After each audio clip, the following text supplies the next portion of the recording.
Scott, keeping on with more good news today. SABER Interactive has removed references to Embracer from its site, suggesting it's been sold. A report last month said Embracer was selling the studio for $500 million. Chris Scullion over at VGC. SABER Interactive has removed references to Embracer Group from its website, suggesting the reports of a sale are accurate. Last month, Bloomberg report, citing a source familiar with the transaction, said the studio was being sold to a group of private investors in a deal worth up to $500 million. At the time, the SABER website featured the studio logo above the words an Embracer Group company. The site's bio also read, quote, SABER Interactive is a US-based developer and publisher of video games, consisting of over 20 studios and more than 2,500 employees worldwide. We are one of the key operative business units of Embracer Group. However, as noted by ex-user Lejeune, at some point in the early March, the site changed to remove references to Embracer Group. Dude, I couldn't be more happy for them. With the quote, an Embracer Group company, end quote, message removed from the underneath the logo. The bio has also been hastily edited and now reads SABER Interactive is a US-based developer, publisher of video games consisting of 20 studios and more than 2,500 employees worldwide. Goodbye, Embracer.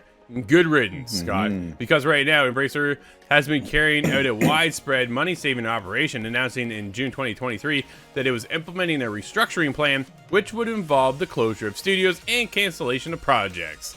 The restructuring resulted in 3,800 job cuts, or about 8% of the workforce globally, during the 6 months ending in December. This included cutting 871 internal game developers, 252 internal non-developers, and 264 external developers.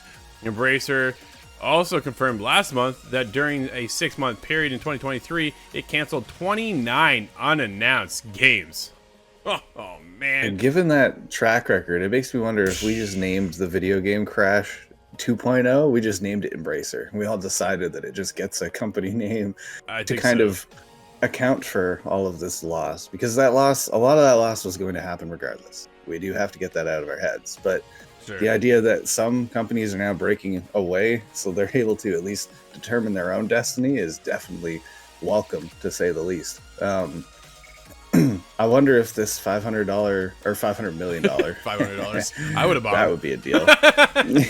Yeah, no, we're not selling Square Enix again. $500 million though, do you think this went to these so-called private investors? Do you think that's them buying themselves out? Oh, that's maybe, right? If they can just get out. We did see that just a couple weeks ago. Yeah, we did. Yeah, people just don't want to be associated with Embracer. If your name is under Embracer, you're like, man, I don't know what's going to happen here. And people are looking to take that into their own hands now and get out, right? We also hear Gearbox is next on the chopping block. Randy Pitchford doesn't want to comment this, that, or the other, but the rumors are happening that more people are just going to get laid off, let go. If you can, just bail out. And if you can afford it, buy yourself out and make it just you, right? Become your own. They're already a developer and a publisher. And I get going into that field takes a whole other perspective and not just being a game developer. But then at least then you can take care of your own team and not worry about being under Embracer, right? They joined Embracer thinking that they're going to be safe. Nobody's safe in this industry worldwide. It doesn't matter. Microsoft let people go. PlayStation let people go. These are the biggest juggernauts around when it comes to the game industry, and they're laying people off, right? You just can't get around it. You can't avoid it. But if you're able to at least take care of your own, man, that's got to mean something. Absolutely, yeah. Some self-determination is valuable. Yeah, absolutely. And this way, dude, now they can carry on. Maybe they can now make Space Marine 2 or work on that Jurassic Park survival game that they're doing and not worried about getting those projects shut down. That has me pretty excited.